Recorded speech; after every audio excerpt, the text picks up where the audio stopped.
Hey guys, so that was our first outtake to ever be caused by a power outage, but we are back. Yes. And with the last fan of the night. Last fan of the night. Last fan of the night. And this is a Sierra. I don't know what this model was called. Very high on my want list, but I don't have any place to install a white one, so it's still very high on my want list. I badly want to find antique brass or even polished, or if they made it in brown, that would be... A brown would be cool if I did. Brown would be ideal.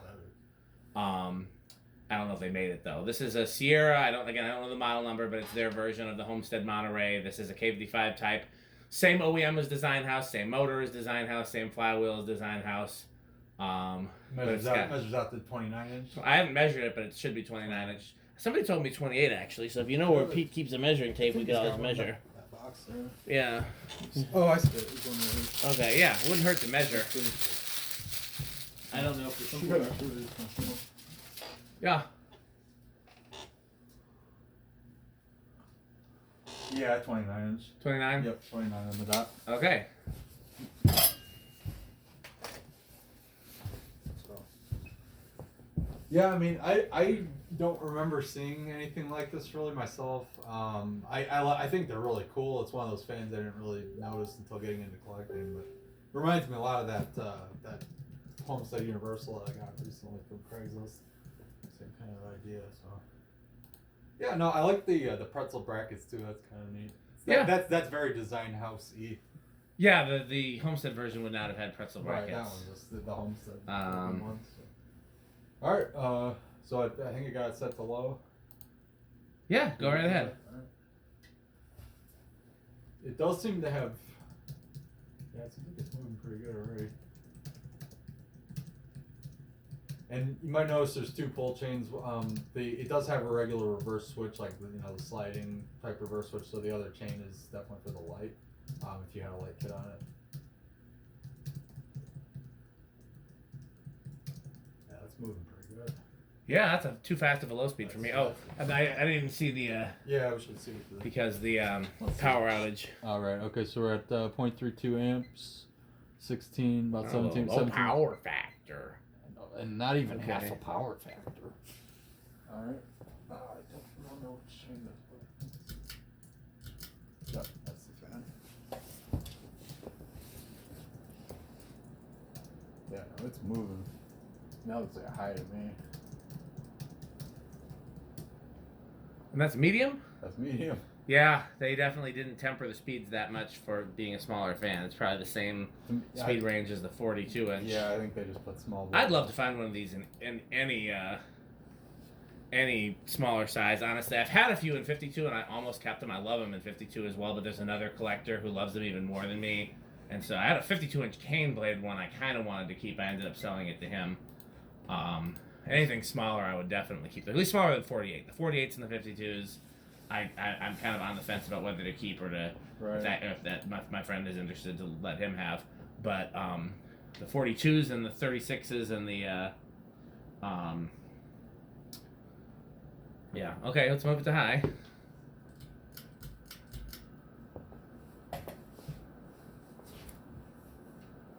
Yeah, that's really moving. It's definitely pushing decent air too. I would argue the Homestead was a little bit more powerful, but not by a whole lot. The one you have? Yeah, the Universal Monterey. So that's the spinner version. So that's a little surprising, but not really. I mean, those spinner Homesteads are pretty. Well, I think that's also the blade pitch was really steep on that. Yeah, this looks more standard. This has definitely got standard. It's got kind of a little bit of a running hum to it. Nothing I can hear from here. You might, yeah, no, you can't hear it from. All right, well. Did you do power factor? And all that? Power factor. All right, so we're at about half an amp, 65 watts, and almost a whole power factor. Power factor. All right, spin down. It does have its original Sierra ceiling fans chains too, which is pretty neat.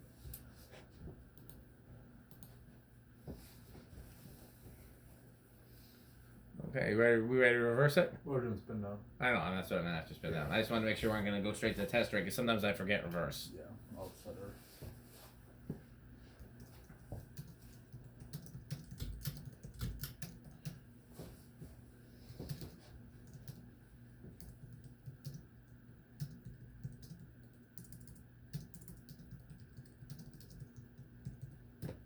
Alright, we'll go to the factory low reverse. So it's white on both sides of the blades. Yeah.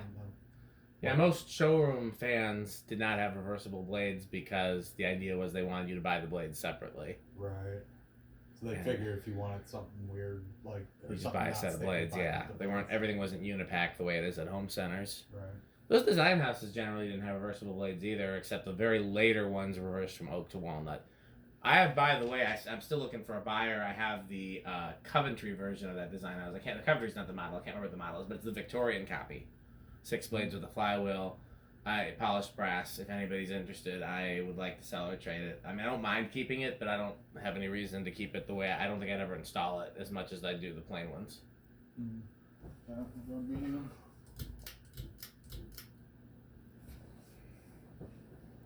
Yeah, I'm. You can definitely tell the motor is set up for bigger blades because it just jumps right up to speed.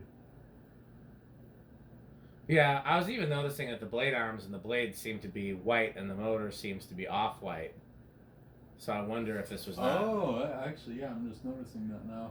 You can, yeah, there's a very slight difference. I thought it was just maybe the paint yellowed differently. No, I see what you're saying. Yeah, but I also wonder if there's a possibility that this was mixed and matched somewhere. But the blade irons would be... That doesn't make sense then, because then the irons would have the steeper pitch if the irons went with the blades. Yeah, I don't know. I'm guessing it could just be the lighting, yeah. It could just be the way they threw the parts together at the factory or the showroom. Right, yeah, this probably would have come from a showroom, I imagine. Yeah, as far as I know, CR was a showroom brand. Tire reverse. Okay, we'll leave it on high, hit the high switch, and... Where do you think it's going to start? If this was a bigger fan, I would probably say higher, but I'm going to say 3 on this. It'll stop. It's going to stop. I'm going to say 4, only because we thought the bearings seemed a little stiff at first, and they don't seem to be now, but... Yeah, no, it seemed a little stiff when we were just spinning the flywheel, but now that there's some weight now it seems fine. So I don't know, but I'm going to go with 4 because of that. You know.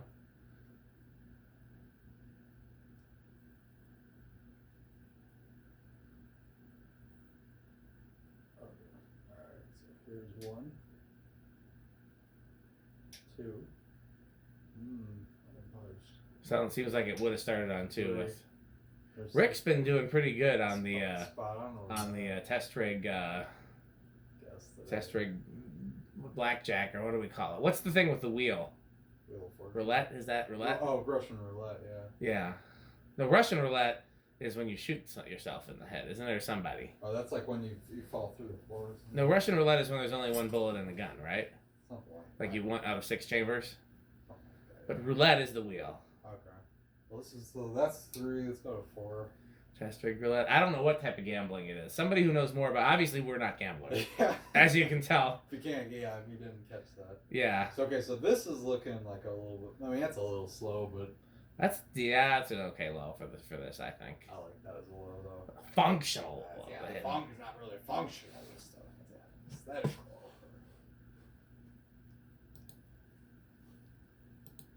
There's 5. Yeah, honestly, the factory speeds on this aren't all that great, but I think if you used it on like a wall control, that would give you a lot better speeds. At least on the low end. Like I think that's 5. That's 5. I like that. I think that's probably about where you'd want. That's where Pete would like it. I'd like it a hair slower than that 4, for my low. Yeah. As long as I have a 4 or 5 speed options. If I only have 3 options, then that's my low. Right. If I have enough to have an aesthetic low and a functional low, then I want to have both, and then have a medium and a high. Yeah, I'll go to 6.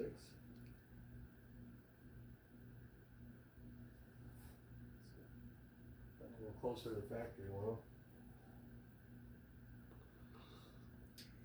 I think that's about where it was.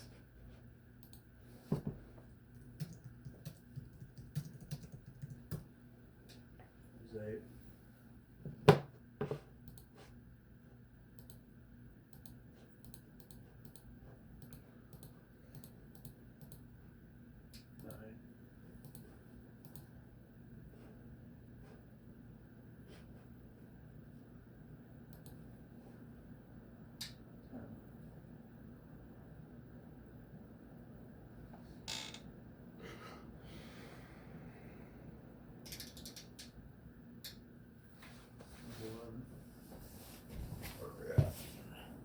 We're not over yet. Yeah, not over.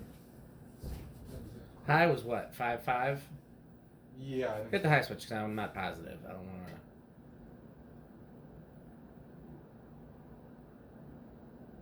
Yeah, right around 5.5. So we still have a significant difference. Okay. 12. 13.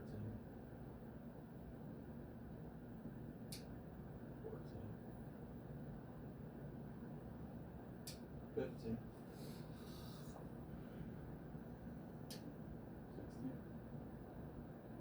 I'm not noticing any visible difference. I'm hearing a difference. 17. Didn't notice any there though. 18. I heard one there. 19. Where are we at? Close. It's 20. Right on it, but we're not over yet. Gotta be careful of the SMC parts. The precious. Can't remember those. It's 21. Hit the high switch. Nope, still under. Okay. 22. 23. 23 is over. So you can use this on whatever you want. Yeah. Yeah, and not. I don't think you'd want to use it on 8, 12, 20, but you could if you were Well, paid. yeah, the high end of the speeds would be pretty awful. Yeah.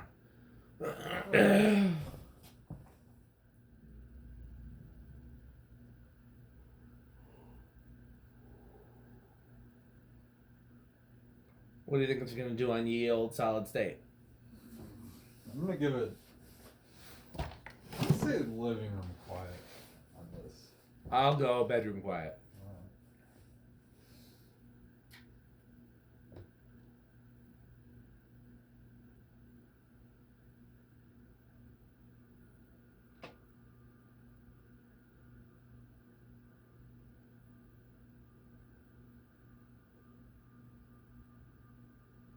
I'd call that bedroom quiet. It's interesting. Every fan we've tested today, at least from where I sit, it could be different from where you are because, you know, with the way the room resonates, everything is different. But every fan we've tested today, from where I sit over here, has had like a hum right when you started on the solid state control, and then the hum does not increase. Like it's the same faint hum, and the fan just gets faster. Yeah. So, but they're all. It's been a day of fairly quiet fans. That's probably the loudest that we've tested today, and it's still, I think, bedroom quiet, at least from over here. Yeah, I think lucid bedroom quiet. Okay, so watching the test rig when we were trying to determine whether or not it was over, I could tell that it does have an inrush. The question is whether it has a small one or a big one. So, which one do you think, Rick? Which one do you want to bet? I'm gonna say small inrush. Okay, I guess I'm gonna go with big then, because I know it's not 0 inrush. Yeah, I know something. All right. Just because you would when you would hit, when I'd say hit the high switch, it would jump and then drop down a little bit. But again, just a little bit from it already going is different than. Okay, so let's. All right. Oh, definitely big. It goes up to 0.71. Whew, yeah, that's a very big inrush. That's definitely a clue that this has an oversized motor for the small blades. And in fact, if I wanted to, I could probably crank these blade arms. I wouldn't risk it because I don't have any spares, but I could probably crank these blade arms, and maybe I'd get some replacements cast because aluminum is a little more flexible than pot metal. Mm-hmm. And and then you could over pitch them a little bit. So exactly. I think that these are under pitched. I think for the size. I think they are. Okay, well, that is all the fans for tonight. Rick's got to head back, and unfortunately, I think this will be the last fan testing video before the holidays. Pete and Rick and I all have different holiday schedules, and so unless we have a Christmas miracle, I don't think we'll be getting together. So I will say happy holidays, Merry Christmas, Happy Hanukkah, Kwanzaa, whatever you celebrate, the winter solstice, and Boxing Day. what'd you say? Boxing Day. Boxing Day. That's the most festive of all. Festivus for the rest of us. Yeah. Hopefully we'll find some time to test fans before the new year, but no promises at this point. We'll see, because I think I don't have anything on Christmas Eve day, so that'd be a Friday, and maybe Pete's available, but I know Rick's not available. Yeah. And then even if Pete is available, my wife may want it. So have a great holiday. And if I don't film anything between now and then, we will see you after. Thanks for watching. Thanks for watching.